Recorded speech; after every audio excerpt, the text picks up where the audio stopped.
We come now to the statement by the Secretary of State for Northern Ireland, Secretary Karen Bradley. Thank you, Mr. Speaker. And with permission, I'd like to give a statement to the House regarding the restoration of government in Northern Ireland, an update thereon. Northern Ireland needs devolved government. It needs all the functioning political institutions of the Belfast Agreement and its successors. As significant decisions are taken at this critical time, Northern Ireland's voice must be heard. With new powers coming back from Brussels and flowing to Stormont, Northern Ireland needs an executive in place to use those powers to meet the challenges and opportunities ahead. As relationships evolve, a functioning North-South Ministerial Council is vital to ensure Northern Ireland makes the most of its unique position within the UK and in relation to Ireland. And there are other critical strategic decisions which need to be taken for Northern Ireland on, for example, investment, reform of public services and future budgets. Critical cross-cutting programmes addressing social deprivation, tackling paramilitarism, are stalling following 19 months without devolved government. As this impasse continues, public services are suffering. Businesses are suffering. The people of Northern Ireland are suffering. Local decision-making is urgently needed to address this. The only sustainable way forward lies in stable, fully functioning and inclusive devolved government. So, with determination and realism, we must set a clear goal of restoring the devolved power-sharing executive and assembly. In the absence of an executive, I have kept my duty to set a date for a fresh election under review. I have not believed and do not now believe that holding an election during this time of significant change and political uncertainty would be helpful or would increase the prospects of restoring the executive. But I am aware of the current legislative position. In order to ensure certainty and clarity on this issue, I intend therefore to introduce primary legislation in October to provide for a limited and prescribed period in which there will be no legal requirement to set a date for a further election, and importantly, during which time an executive may be formed at any point without the requirement for further legislation. This will provide a further opportunity to re-establish political dialogue with the aim of restoring the executive as soon as possible. While Assembly members continue to perform valuable constituency functions, it is clear that during any such interim period they will not be performing the full range of their legislative functions. So, in parallel, I will take the steps necessary to reduce Assembly members' salaries, in line with the recommendations made by Trevor Rainey. The reduction will take effect in 2 stages, commencing in November. And to confirm, it will not reduce the allowance for staff, as I do not think that MLA's staff should suffer because of the politicians' failure to form an executive. I wish to commend the key role that the Northern Ireland Civil Service has played during the period in which there has been no executive in ensuring the continuity of public services in Northern Ireland. Following the recent decision of the Northern Ireland Court of Appeal in the Buick case, I recognise that there is a need to provide reassurance and clarity to both the NICS and the people of Northern Ireland on the mechanisms for the continued delivery of public services.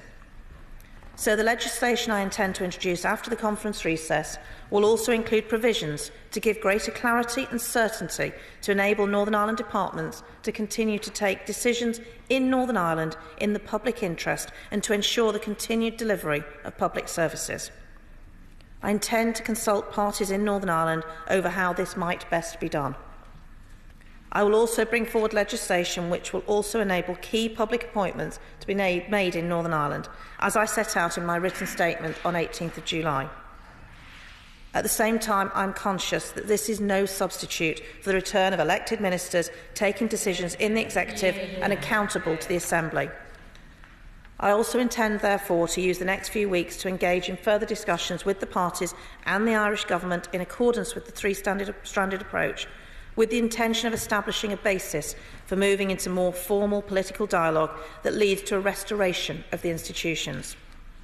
These discussions will also seek the views from the parties on when and how external facilitation could play a constructive role in the next round of talks. But be in no doubt, no agreement can ever be imposed from outside Northern Ireland. It must be reached by those closest to these issues, those who have been elected to represent the people of Northern Ireland. I believe that the people of Northern Ireland want to see a restoration of their political institutions, and that is what this government is committed to achieving. This statement represents a clear way forward and a plan for Northern Ireland, and I commend it to the House. Shadow Secretary of State Tony Lloyd. Thank you, Madam Deputy Speaker. Can I first of all begin by thanking the Secretary of State for advance sight of the statement, although having shared it with the rest of the world, maybe it's slightly irrelevant. But let me say at the outset that I give cautious welcome to the proposals she's set forward here today, although let us be very clear, the demand of the people of Northern Ireland is quite rightly to see the restoration of democratic governance, and that demand must be echoed in this chamber.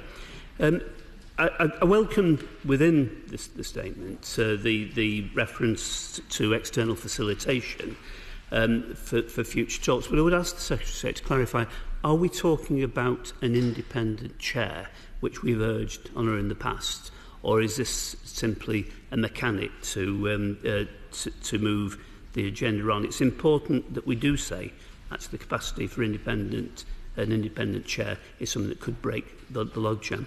Welcome as well, clearly, and this is overdue, the decision on MLA's pay. I know members on all sides of the House have been urging this on the Secretary of State. It is well beyond time, so that is a step in the right direction.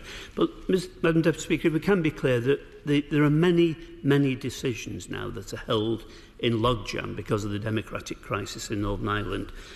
Critical issues, for example, like the existence of the policing board, and this very much in the light of the arrest of 2 journalists over the weekend. That kind of oversight is fundamental to accountable policing in Northern Ireland and elsewhere. Issues like nurses' pay, to make sure there's a nurse in Newcastle County Down is paid the same as one in Newcastle on Tyne. Issues actually as well that have a legislative flavour, like equal marriage, which has already been sanctioned by the Assembly but does need a change here. So it isn't acceptable that we've had a process of governance by judicial review. It's not acceptable that people cannot go to an elected member of the Assembly or of this Parliament, but have to go through the courts to seek justice. But part of the test of what the Secretary of State sets forward has got to be, is this moving forward the kind of issues that I've already mentioned? Will it see resolution of those? Will it also mean that the ordinary the folk of Northern Ireland don't have to have resort to the court to seek the kind of justice that my constituents and hers don't have to seek? Will it make sure that we do see nurses' pay brought in line? Will it make sure we see the policing board? I think the answer to the second is almost certainly yes. The answer to the first is less certain. The answer to the third, equal marriage, lies in the Secretary of State's gift. And I think she has to recognise that in moving away from the Good Friday Agreement legislation, this is a significant change. It's not unreasonable to say to her that she's got to look at where she does use her capacity for legislation within this chamber to move on those things that Northern Ireland needs. But there is still, Madam Deputy Speaker, a very serious democratic issue at the heart of this. Of course, after the Buick judgment, we do need to give some clarity to civil servants. But civil servants at the moment in Northern Ireland have no one to account to, not the Secretary of State, not members of the Northern Ireland Executive. And she's got now to look at that democratic deficit in this period, which can run for another 600 days.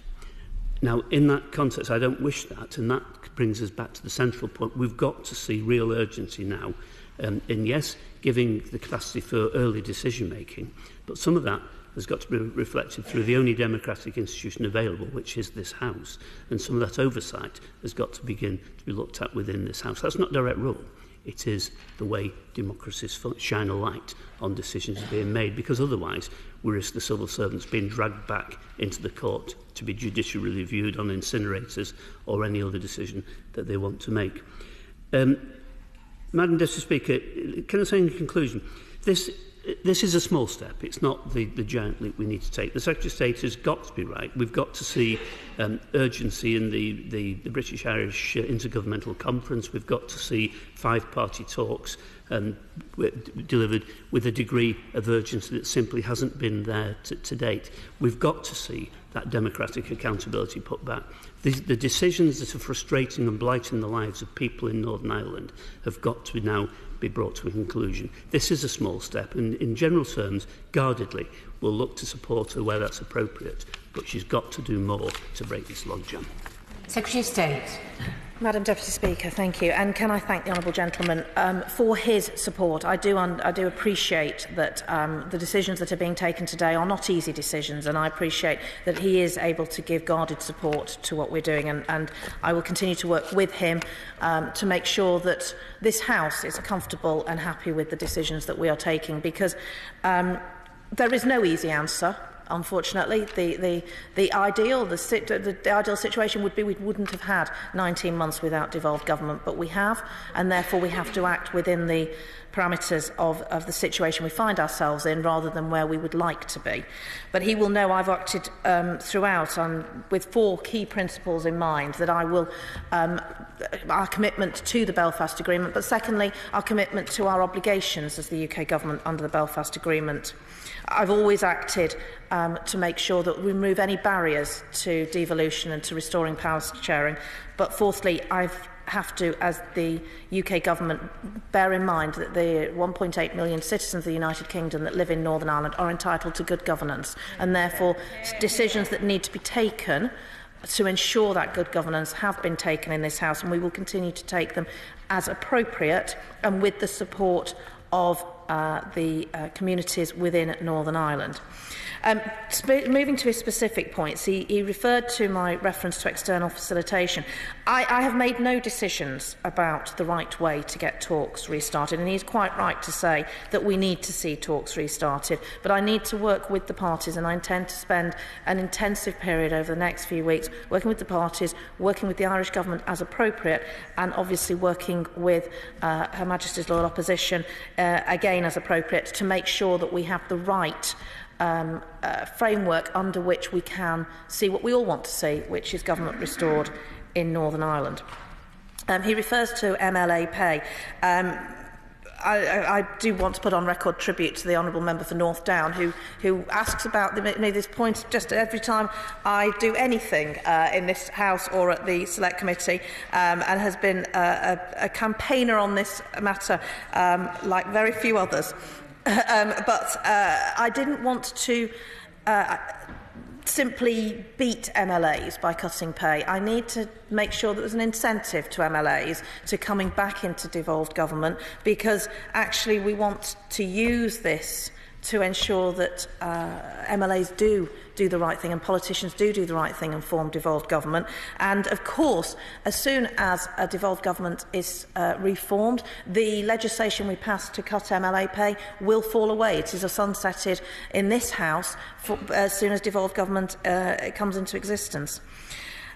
On the policing board, I have already said that I will legislate to make sure public appointments can be on a proper statutory footing, and he is right, the police board is probably the key example that everyone refers to, because policing in Northern Ireland has to be done with the consent of the public and of all communities in Northern Ireland, and having a properly constituted policing board is incredibly important.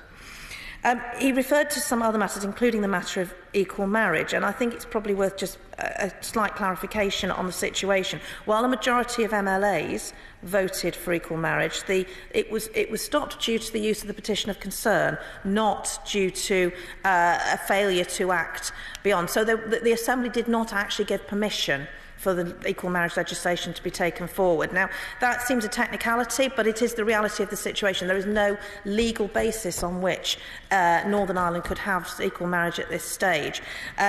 I voted for equal marriage in this House, and I'm proud I voted for equal marriage for my constituents and his constituents. Newcastle under Lyme I will refer to, as well as Newcastle in County Down and Newcastle upon Tyne. But The matter of equal marriage, as in many other matters, are rightly devolved matters. And it is quite right that those decisions should be taken by politicians elected by the people of Northern Ireland, not by politicians in this chamber, where appropriate. Because the principle of devolution is one that I respect, and that means that we do have to respect. Even if there are things that we disagree with, we still have to respect that principle of devolution.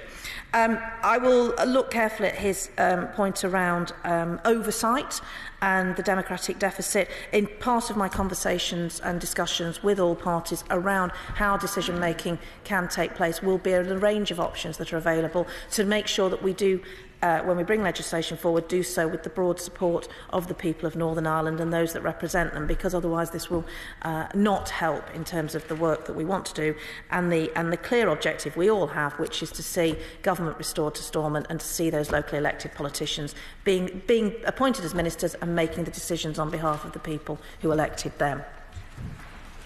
Dr. Julian Lewis. The Secretary of State mentioned that she's taking these steps in the national interest.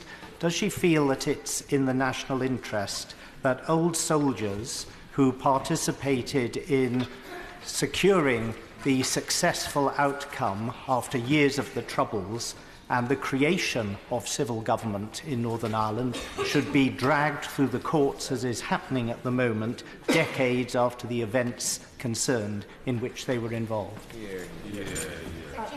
Madam Deputy Speaker, the Right Honourable Gentleman has campaigned on the matter of the treatment of veterans for many years, and I have spent considerable time listening to him and also talking to him about the situation. And he is right, the current situation is not tolerable. It is not acceptable that we see veterans subjected to a disproportionate focus of the authorities in Northern Ireland, and that is why we want to change that. That is why we're consulting on how to amend the current situation so we do not see veterans being dragged through the courts in the way that he has described.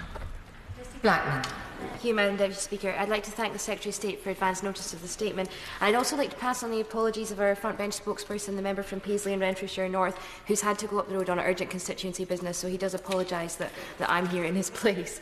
Madam Deputy Speaker, the SNP stands by the principle that policy decisions in devolved institutions should be taken by devolved administrations rather than by Whitehall, and we agree with the Minister on that count. In relation to Brexit negotiations approaching their final stages, apparently, the Irish border is a really significant issue in the Brexit negotiations, and it's really important that the voice of the people of Northern Ireland is heard in those negotiations. Can the Secretary of State give us assurances that that voice will be heard, despite there not currently being a functioning executive there? Madam Deputy Speaker, the impasse has gone on for a very long time, and the SNP do agree that it does need to end. However, I have slight concerns about what the Secretary of State is saying in regards to talking to all of the parties. I appreciate that she is doing this, but my concern is about the fact that it's difficult for the UK government to be seen as an honest and unbiased broker in this, given the reliance on the DUP in order for the government to be here, and they are one of the parties involved in this negotiation. Can the Minister try and give us some reassurance on this point, particularly reassurance that will help the people of Northern Ireland to understand her position in this matter? Can I thank the Honourable Lady for her points, and also refer, I received a note from the Honourable Gentleman from Paisley in Renfrewshire North, and I do understand he has constituency business. We all sympathise immensely with the fact that constituency MPs often we're all constituency MPs first and foremost, and therefore our constituents come first in all these matters. But I'm grateful for her comments and for her support for the proposals put forward. She is quite right when she says that the voice of the people of Northern Ireland is not being heard through the proper channels in the Brexit discussions. She will know that there are representatives from the Scottish Government and the Welsh Assembly on the various JMC meetings, etc., committees, etc., and they are able to make sure that the voice of the people of Scotland and the voice of the people of Wales is put through those forums. That is simply not possible without a devolved government in Northern Ireland, but we have ensured that all of the main parties in Northern Ireland receive thorough briefings on matters regarding Brexit, and I endeavour as a member of pretty much now every committee, I think, on Brexit within government to ensure that the voice of Northern Ireland is heard as appropriately. She also asked about the method by which we would look at a framework by which talks could happen. As I have said in the statement, I am making no decisions about how talks might best happen. I'm very pragmatic about this. I want the talks to succeed, and therefore we'll look at all the options and discuss all the options with the parties to make sure that we do get to a point we all want to see, which is the restoration of devolved government. Nigel Mills. I welcome the statement, but the Secretary of State will know that there are important and sensitive political judgments to make in areas like health and education reforms that were planned before the executive fell apart. Does she envisage that she'll be giving the power to civil servants to make those really quite difficult political judgments? Or does she have another plan for how we can actually see some progress for those key public services? Madam Deputy Speaker, I thank my honourable friend, who is a very assiduous member of the Select Committee. As I said in the statement, I want to talk to the parties in Northern Ireland to ensure that decision-making can be made in a way that has broad support across Northern Ireland. There are a variety of ways that this can be done, and a variety of lengths to which we can go in terms of decision-making powers, and I want to talk to the parties in Northern Ireland before making any final decisions. Deputy Speaker, my party welcomes the announcement of the Secretary of State, particularly on the issue of reducing MLA's pay, and particularly as we are the party of no preconditions to get into government. We want to get into government tomorrow. Unfortunately, others who walked out of the executive have set preconditions, so hopefully she will get on with that job. But can I draw her attention to the part of her statement where she said Assembly members will not be performing the full range of their legislative functions, and therefore she justifies the reduction in pay? Does she not apply the same logic then to members of Parliament, abstentionist members of Parliament? And yesterday we had a very important business reception, which the Secretary of State spoke at, and a Sinn Féin MP actually boasted that they didn't have to leave the reception to come up here and vote and go through the division lobby, while they claim hundreds of thousands of pounds of taxpayers' money for not performing their full legislative function. Madam Deputy Speaker, I thank the honourable gentleman for his cautious welcome for the announcements I've made today. The matter of pay and allowances for members of this House is a matter for this House, and therefore not one that it would be appropriate for me to comment on. The decisions I've taken today regarding MLA pay are in relation to the recommendations that were put to me by Trevor Reaney, which was commissioned by my predecessor, the Right Honourable Member for Bexley and Old Sidcup. And I think it is right, given that a decision has been taken to deal with the election duty in this way, that we also recognise that their MLAs are not performing their full range of functions at this stage, and therefore the pay should reflect that. Vicky Ford. Thank you very much. I would like to thank the Secretary of State for Northern Ireland for her comments. It's absolutely unacceptable for politicians to walk away from their decision-making responsibilities but still to continue to pocket their pay. I'm very pleased to see the Secretary of State for International Development, who holds responsibility for women and equalities, sitting listening very intently today. Does the Secretary of State for Northern Ireland agree with me that crucial decisions on women's rights should be taken locally in Northern Ireland, but if they are not taken, they cannot be delayed in perpetuity? Madam Deputy Speaker, she is absolutely right to say that these matters are matters for devolved government. That is why we need to see devolved government. So those decisions can be taken by the people that the people of Northern Ireland elected to take those decisions for them. And the sooner that we have those people in Stormont taking those decisions and dealing with these important matters, the better for everyone. Kate Hoey. Thank you, Madam Deputy Speaker. Can I thank the Secretary of State for apologising for what has clearly been something that should not have happened, but even looking now at that BBC report, there's a lot more detail about the salary structure. Could she just now tell the House exactly what she's going to do on the Assembly pay, because it is in the BBC website? And could I also say to her, there is only one party, and we all know that. There's only one party that has refused to go back in without any preconditions.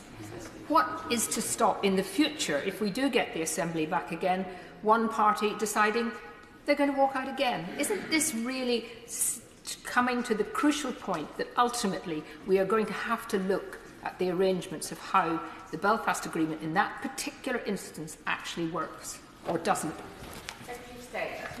Speaker, I apologise again for the error that led to the report on the BBC.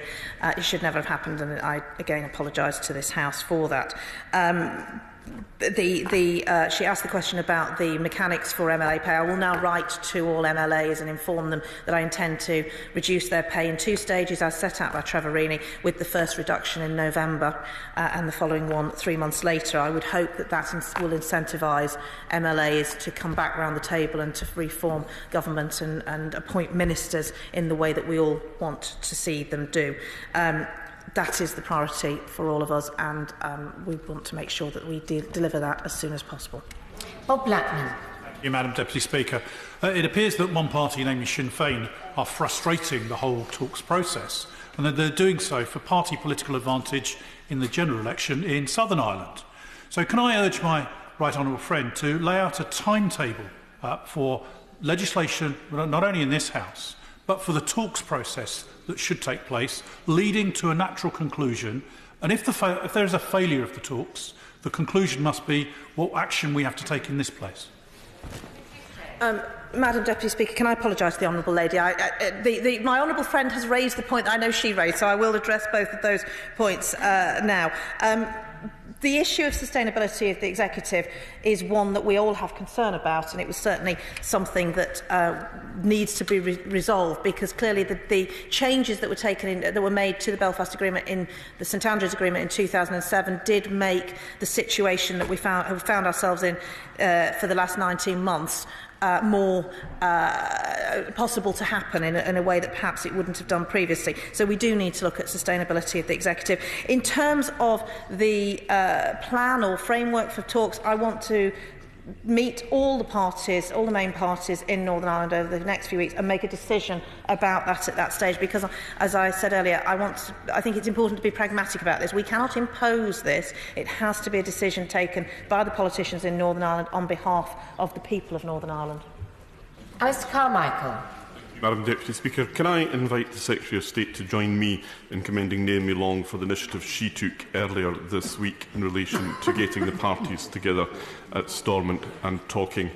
But can I say to her, it's surely apparent now that the exercise in hand-wringing that we're all engaged in collectively here today isn't going to bring about the change that we need. In the past, when we have reached an impasse of this sort, we have looked outside. I think of the likes of Senator George Mitchell and others who have played an important role in moving on the process when it has been necessary in the past.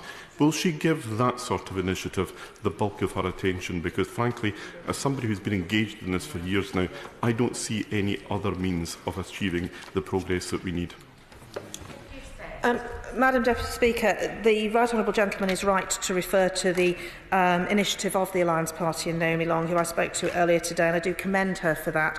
I think it demonstrates that there is some low-level engagement between the parties, and that's something that I want to explore. As I've said in my statement, I rule nothing out. I will look at all options, but I need to do the right thing by the parties in Northern Ireland. As I said previously, I cannot impose this. This has to be something that the parties in Northern Ireland are willing to choose and willing to comply with. Jim Shannon. Madam Deputy Speaker, and I also thank the Secretary of State for coming to the House today and for the statement that she made.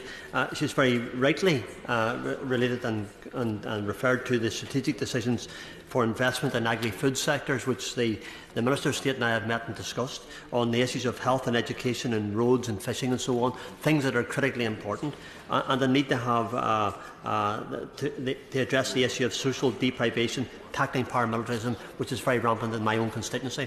The Secretary of State will know that. The announcement on MLA pay is the right decision, and I put that on record. Although most MLAs, including my own colleagues, who want to get the Assembly working fully and immediately. However, everyone is being punished due to the refusal of one party, namely Sinn Féin. So if you're going to hit the pockets of those of the Northern Ireland Assembly members, which is right to do, Secretary of State, would the Secretary of State agree that the same principles for Northern Ireland Assembly members should now apply to those who refuse to do their work in this House? Madam Deputy Speaker, the honourable gentleman refers to many of the decisions that do need to be taken where we need ministerial decisions to be taken so that these many urgent matters around public services and delivery of public services, the reform, as he said, of health and education, matters regarding paramilitarism, these need to be dealt with and they need ministers to do that. And the right people, the right ministers to do that are ministers that are from the people elected by the people of Northern Ireland to represent them. That is what we all want to see. Again, he refers to the same point that his honourable friend referred to regarding the situation in this House. That is a matter for this House, and I'm sure he will take it up with the authorities in this House, as I'm sure he does on a very regular basis. Alex Sobel. Secretary of State's response to the honourable member for Aberdeen North, she outlined the approach with the Northern Ireland parties on Brexit in general. Could she, with the absence of a functioning assembly, outline how she's working with the Northern Ireland parties, in particular on the issues of the movement of goods and of people across the Irish border after Brexit? Well, Madam Deputy Speaker, the honourable gentleman will have seen the government's white paper that sets out our proposals for the movement of goods and people following the United Kingdom's departure from the European Union, and he will see that the white paper sets out pragmatic and sensible suggestions as to how those movements can continue in the way that they have done historically, and in a way that works for the whole United Kingdom. And clearly the parties in Northern Ireland have been briefed on the white paper, which is a public document.